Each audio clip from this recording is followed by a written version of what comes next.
All right, so let's put laptops, phones away, and we are going to look at, I call it section 2, but I think it's section 2 in one chapter and the last section in another chapter.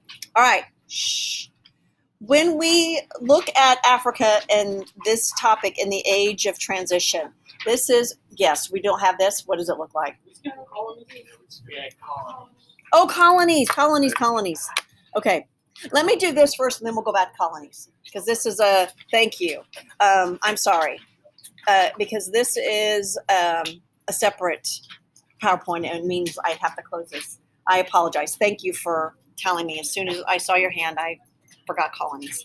So when we look at Africa in transition, this is always going to be in reference to how the slave trade is going to affect Africa. Next week, we will watch, I think we haven't watched a movie in here yet all year, have we? So it will be our first movie that we will watch, and it is about ending the slave trade in Great Britain. It's called Amazing Grace, and it's a great movie. Everybody always starts out because it's like all awesome, great movies that don't have people's heads getting chopped off and people defying.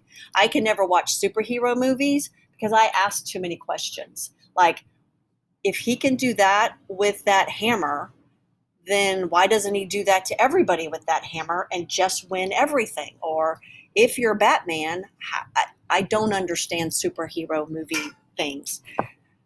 But like most really good movies, we start out nice and slow, and I promise you will enjoy this movie. I've never ever had anybody not enjoy it.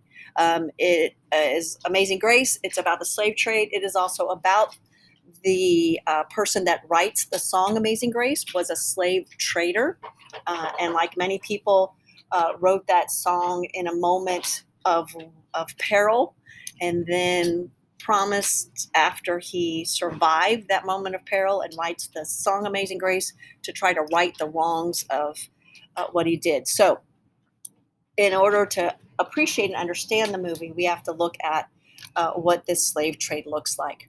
So in the 15th century, the demand for African slaves was increased dramatically, where they were primarily used as agricultural labor. So the slaves that were removed from Africa were used for agricultural labor, right? They no longer could use the natives for two reasons. One, they had killed almost all of them with diseases.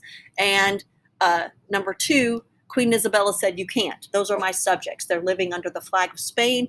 You cannot use them as slaves. So you're going to have to go somewhere else. And the somewhere else becomes Africa. The demand for slaves rose dramatically with the Spanish to the Americas and the English in North America. So as these colonies that we'll get in our last part to grow, so does the demand for slave labor. Plantations are set up on the east coast of Brazil and on Caribbean islands to grow sugarcane. And sugarcane, as we'll get in our next slide, is a crop that is very specific to those areas, and more importantly, is very, very labor intensive. And that's what we'll look at in our, I'm going to go ahead and go, and I'll come back if you need it. So sugarcane is very labor intensive. That is the purpose of having to use slave labor. When you have a crop that requires a lot of labor, your profits will be reduced by having to pay people to do that. So sugar cane grows and looks very much like bamboo. So any of you that have seen bamboo shoots that grow, sugar cane looks very similar. It is hard to cut. It requires a lot of strength. It also grows tall like bamboo. And then once you get to the part where you're making the sugar, it is a refined process. So you have to get this sugar cane down to the inside and then put it in a pot, and you have to boil it till it's liquid. And then from that liquid, it melts, and we have what's called refined sugar. If you look at your pantries at home and you have a whole bag of sugar, or next time you're in the grocery store, look in that section, you'll see that's what it's called. Refined sugar means it's been boiled to that temperature of liquid and then dried into the granules. So that requires a lot of labor. It requires a lot of people in this task. And again, as plantation owners or farmers, the more money that I have to give away to people working in my fields, the less profit that I will have. So why again did we have to look toward Africa? The native population cannot provide the labor. They are not an agriculturally based society, so they don't have skills, which makes them difficult to use because of the teaching process. And most importantly, the natives had already begun to die from diseases brought by white Europeans. So Africans will be imported to meet that need. And the first Spanish ship carrying slaves will hit South America in 1518. And this slave trade is going to grow tremendously during the next 300 years, becoming part of the triangular trade. One of the reasons this trade continues for 300 years is it makes people a lot of money. And when things make a lot of money for people, they often have no problem overlooking morality issues and overlooking the fact that we're selling human beings. We're putting human beings in a boat. We're sailing them across this ocean. We're dropping them off on the shores of these new country. Someone is taking a brand and branding them on their shoulders. This is now my property. And they cease to become human beings. And in that time, and in that instant, when they cease to become human beings, people with morality and Christian thoughts take on a different way of explaining why they are buying and selling human beings. So that's what we'll be looking at, and that's what you guys will be looking at in your assignment tomorrow. So the triangular trade connected Europe, Africa, and the Americas, and it is a triangle. So merchants shipped goods to Africa, and those goods were goods that Africans could not easily get. It first starts with cloth and beads, things of very little value that the merchants would fill their ships with. They would sail to Africa and stay on the coast. Other Africans and other African tribes would meet those Europeans on the coast. They would make a trade. And at that point, those merchants already had tripled their investment. And then the ships will sail across the Atlantic into the Americas. This will be what's known as the Middle Passage. Those slaves will be either sold or traded for goods, and those goods would be tobacco, molasses, sugar, and cotton for them to take back to Europe and to sell. It is incredibly, immensely profitable. And in the smallest denominator, it is selling people. And when we watch the movie Amazing Grace and Mr. Wilberforce is speaking in front of Parliament, that's the discussion. We're making a lot of money. How are you going to tell all these people they can't make that money? Completely dismissing the important point that these are human beings. So by the 18th century, 16 million Africans have been exported to the Americas as slaves. So high number of slaves are sold and shipped. So why, again, so many? One is how many are going to die during the Middle Passage. Many of them are going to die mostly due to the treatment.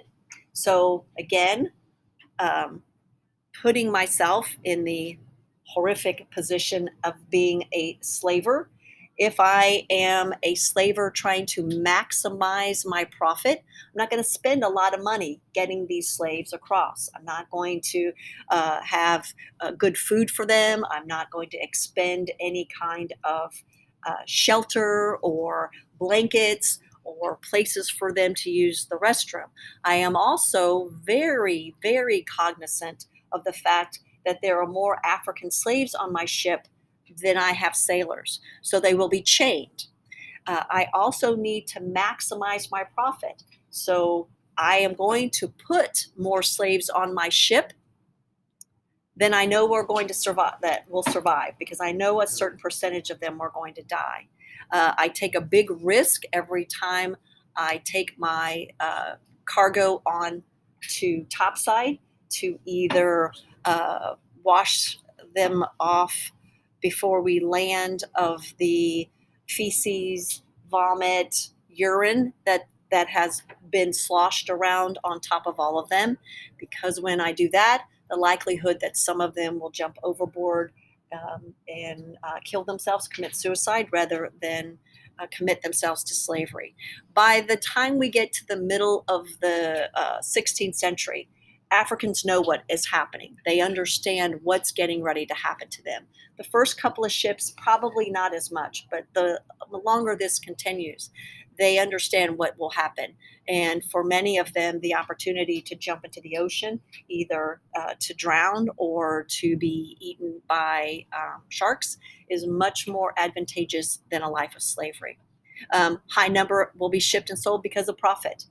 And again, this continued profit will entice many people to join in this slave trade.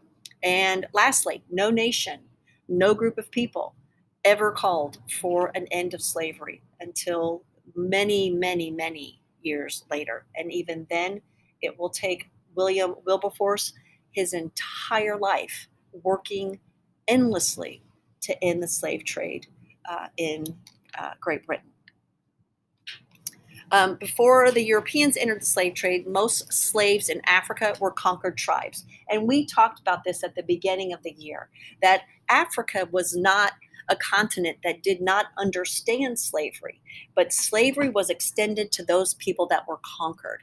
If those conquered people, and in particular, obviously, conquered women, bore children as slaves, their children did not become slaves. Their children became assimilated into their tribe.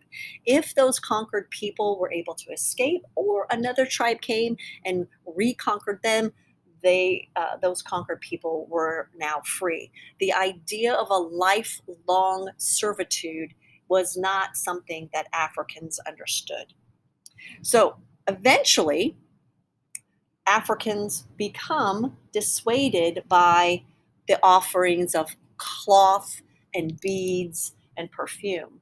And the Europeans had to kind of ramp up what these Africans wanted. And at this point, Europeans began using guns and alcohol, and in particular, alcohol. It was something that the Africans were not familiar with. It is also for many Africans at this point who were members of the faith of Islam, illegal. But when you use a highly addictive drug as payment for something, it becomes much and much easier to make trades.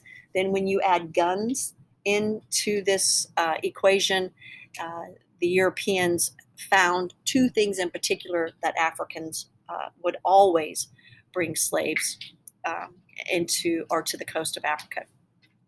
Many African kings become concerned about the impact of the slave trade on their peoples and their tribes.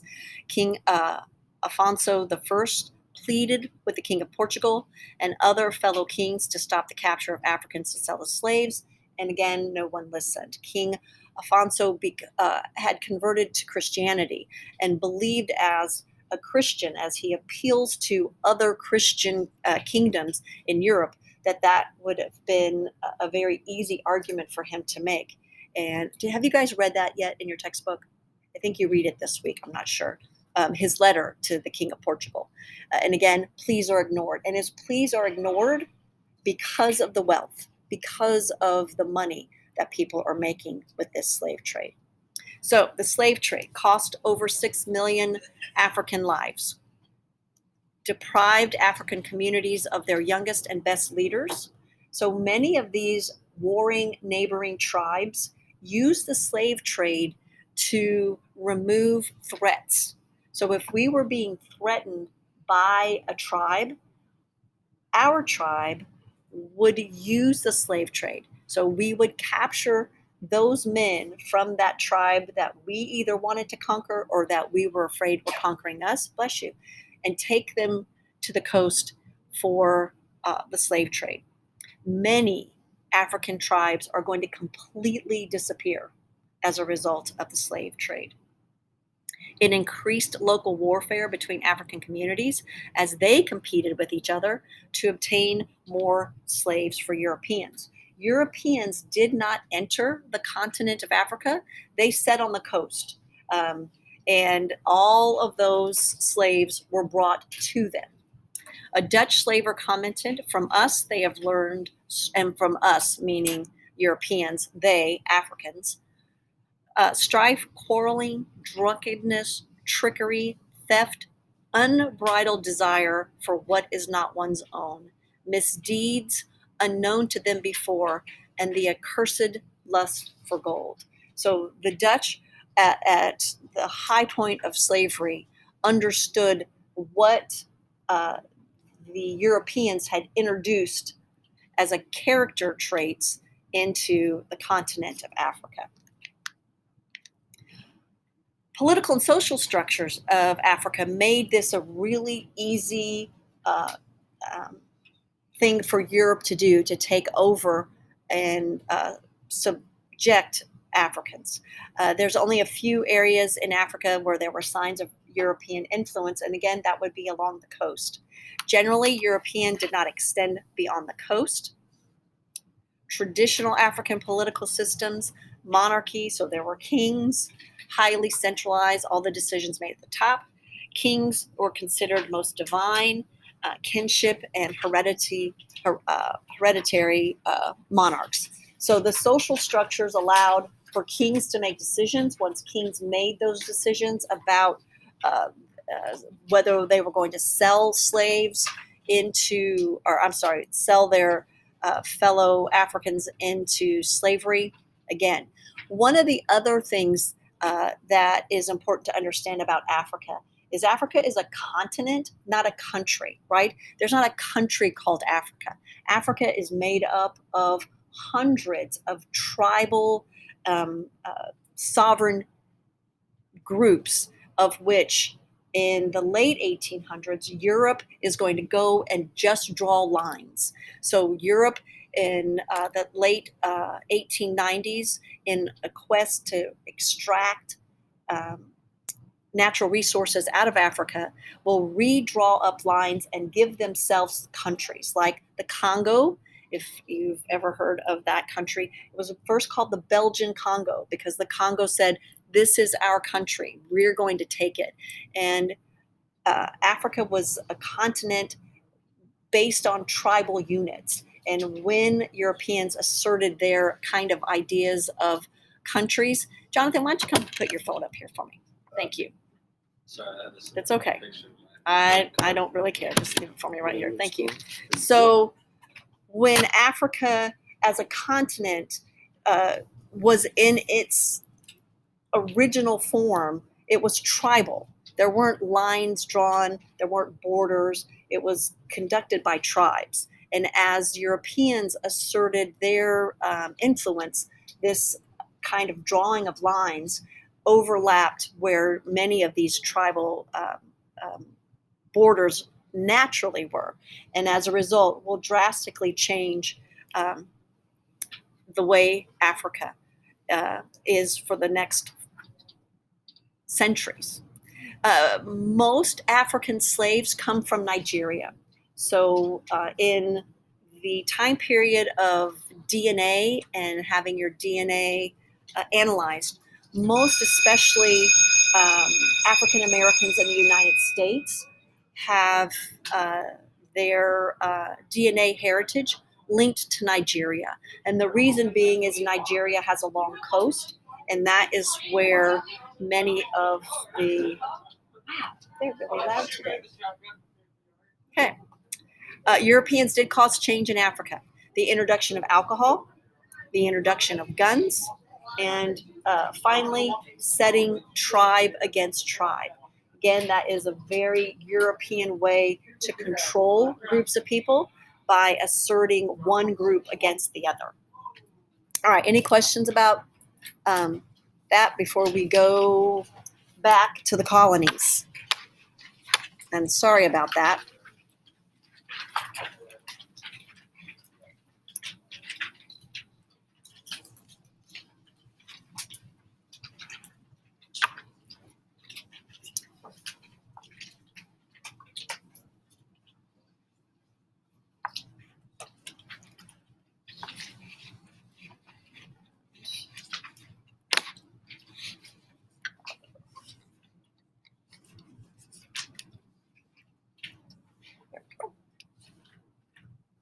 Oh, gosh darn it.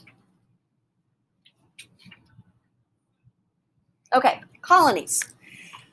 So, what we had to create in the New World were these colonies that needed slave labor. So, a colony is the definition, and again, this is the definition that will be on your test: a settlement of people living in a new territory linked with a parent nation by trade and government control. So, this colony is linked to some other nation that controls them and controls them, their government, and also controls their trade. And so this will be what is established in this new world. And in particular, two nations are really in this colony market will be Spain and Great Britain, or England at the time.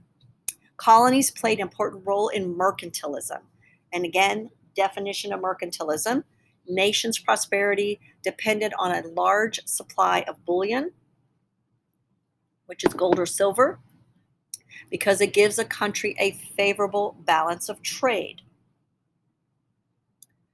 And the balance of trade, of which we still measure the balance of trade, even into the 21st century, as the difference in what a nation imports to what they export. You always want to export more than you import. And currently, the United States and most Western nations are flip-flop. We import a whole lot more than we export. And so as a result of that, we are at the mercy of those nations that we are buying things from. In understanding why that's important for both consumers, because consumers typically enjoy the imports. It is the difference between when DVD players, and I don't even know if anybody still uses a DVD player, but it's my example. When DVD players first came out a gazillion years ago, they were about $300. And that was $300 probably back in the late 80s, when $300 was a lot of money. By the time my children were of the age when we allowed them to have a TV in their room and a DVD player in their room so we could watch what we wanted to on our TV, DVD players were $20. And many of you might have had many of those little, and I have one right here, these little DVD players, right? They're $20 and they're disposable. What do you think I'm going to do with this one when it breaks? I'm going to throw it away and buy another $20. Why is it $20? Because this is an import. This is coming from another country that doesn't have the same kind of guidelines that we do. Why is that $20? Because they don't pay their labor, and it was probably by children, and it was probably done in sweatshops. And I try not to think about that every time I use that $20 DVD player. And that's why it's hard to be a consumer in a westernized nation, because in order to afford that, But let's even talk about toasters. Same way with toasters. Your parents or whomever you live with has a toaster. It breaks. What do? You go buy another toaster. There is no longer someone that repairs small appliances. 50 years ago, people made a really good living fixing small appliances. What do you do with your TV when it breaks? You buy another TV. 50 years ago, you took it to the TV repairman. He repaired your TV, and you went on. Toasters, same way. Repaired a toaster. Ask your grandparents or your great-grandparents. Some of your great-grandparents might have operated a small appliance repair shop. People made really good livings on that because people didn't throw away. But that's what happens with imports and exports. As a nation, you want to export more than you import. That's what all these colonies are trying to do. Most important for our purposes is this big bullet, and I would put a box around it. Colonies were used as sources of raw material. That is what Spain and that is what Great Britain or England will be doing with their colonies at the beginnings of this age of discovery. Extracting out natural resources. And those natural resources, again, will be what we looked at in our Columbian Exchange. So that list that we made there. Colonies are always restricted economically. I can only buy things from you. So, and our colony in Jamestown. And if any of you have ever been in and around Jamestown and in Virginia, it is at the time and even now, a highly wooded area. There are two different types of wood there. Hardwood, which is great for building cabinets and those things, and then soft pine, which is good for tables and things of that nature. So Jamestown, they would fall the trees, mill the lumber, ship all of that back to England, and then have to buy the stuff back because England says, you're only going to buy that to us and you can only sell it to us. You can only sell finished goods to the parent nation. So they are restricted from any kind of economic profit, right? England's going to set the price. England's going to pay whatever price, but there is no competition. And so you are, again, at the mercy of that mother country. Does that make sense? Okay. All right. Sit tight because I'm going to pull up our assignment because there's always a couple of questions about that as we look through. And I want to make sure I explain that.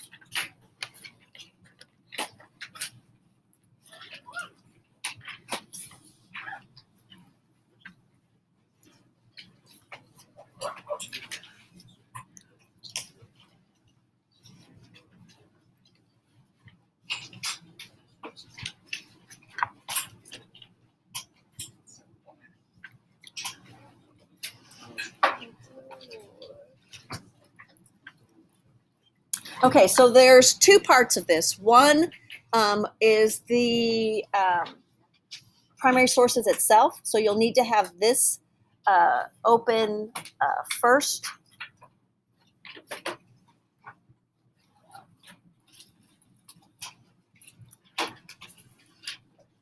So in this part of the assignment are the primary sources. So they are labeled. This is middle passage document exercise. All the historical quotes below describe conditions on board slave ships. Read them and completely answer questions attached. So primary source number one is describing this deck, and it is from an account of slave trade on the coast of Africa, written in 1788. Please make sure you pay attention to who. He's a surgeon aboard slave ship and later worked for the government of the British colony for freed enslaved workers in Sierra Leone.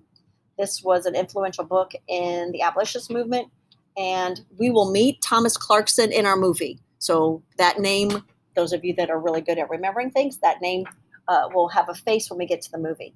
It provides a vivid account of the Middle Passage. Primary source 2 will be a very different look at the same ship. Evidence given by James Penny to the British government at a parliamentary committee in 1792. He was from Liverpool and he owned slave ships. He invested in 11 voyages, carrying up to 600 enslaved African in every single voyage. This makes you think about Penny Lane a little bit different because Penny Lane is named after this guy who was a slaver. Now, I'm just going to draw your attention to the first line in each one of these. The deck, that is the floor of their rooms, was covered with blood and mucus, which proceeded from them in consequence of the flux. The flux is diarrhea. So that's the first sentence of this primary source. The first sentence from this primary, if the weather is sultry, meaning if the weather is warm and nice, and there appears the least precipitation from their skin. So if it even looks like they're sweating, when they come on deck, there are 2 men attending with cloths to rub them dry. Another to give them a little cordial. Cordial is like a shot of like wine. They have several meals a day. Some from their own country with the best sauces of African cookery. Afterwards, they're supplied with pipes and tobacco. They're amused. So what you have to do when you look at this is look at the source. This guy is speaking to the government who makes a lot of money moving slaves. Does he want the slave trade to end? Is he going to be honest? Probably not. So in this set of questions, examining question number 2, you are answering all the questions from the point of view of a slave. So the question will say, how would you feel if you were read this account as a slave? So that's what you're looking at. That's the hard part, I think, doing this at home will be. You're always thinking of how would a slave react to this question or to reading this. A slave reacting to that, I think, would have some very obvious anger, like, that's not true. That's not what I experienced. So that's the first thing that we're looking at, these primary sources. You have to make sure that you look at who wrote them and why they're writing them. So there is a really good bit of information. Okay, so we have another one. Primary source again, loaded with chains, oppressed, forced to dance. And this again is from Mr. Wilberforce. Primary source again.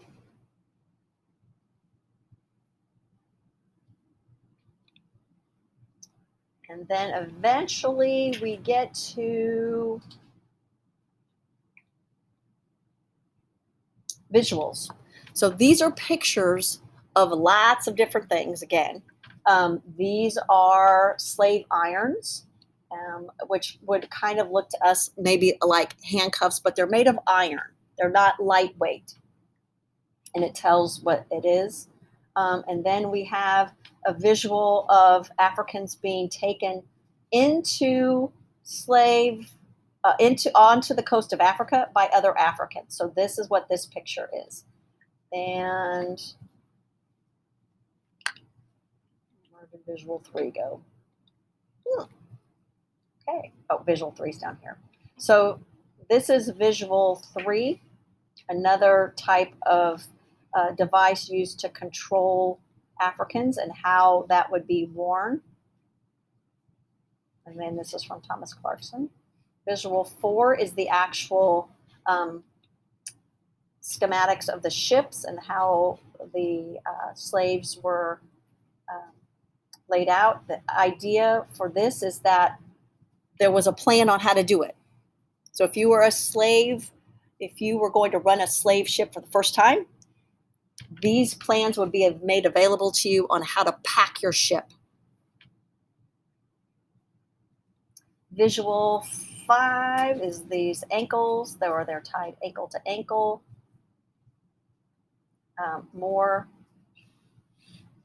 This is the branding that's taking place on the shores. And then here are some of the brands. And visual 9 more of what's happening in the ships, how they're being taken. All right, so got to go back and look at that visual 3. So that gives you all the documents, and then I need to reload this. The assignment is in Kami.